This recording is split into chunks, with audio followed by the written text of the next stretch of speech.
How do you go from me to we? How do you change the mindset? Great question. That is the challenge. You know, when I showed you the power of 4, that's why the productivity drops off sharply after 4. Every single person you bring into the room has their issues, their agendas, their needs, their worries, and they don't care about the sale. I mean, I was in a very unique situation at Broadcast.com. When you're a startup, you're fighting for your survival, so more people care about the sale. What you have to do is you have to position the opportunity at a higher calling. In other words, let's say you're trying to win a deal that's going to break you in for the first time to the healthcare market. And you guys have currently, as a financial advisory, not had any impact in healthcare.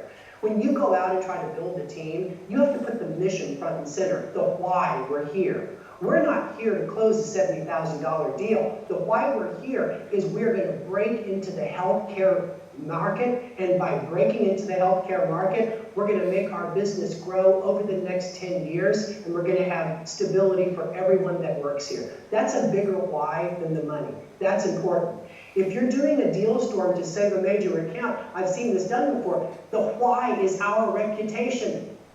We're going to save our reputation by saving our major account who's getting ready to fire us, and that pulls everybody off their agendas, okay? So I want you to ask yourself, what's the bigger why behind winning this sales challenge than just the money? And you need to put that at the top of your deal brief. It needs to be at the top of every meeting.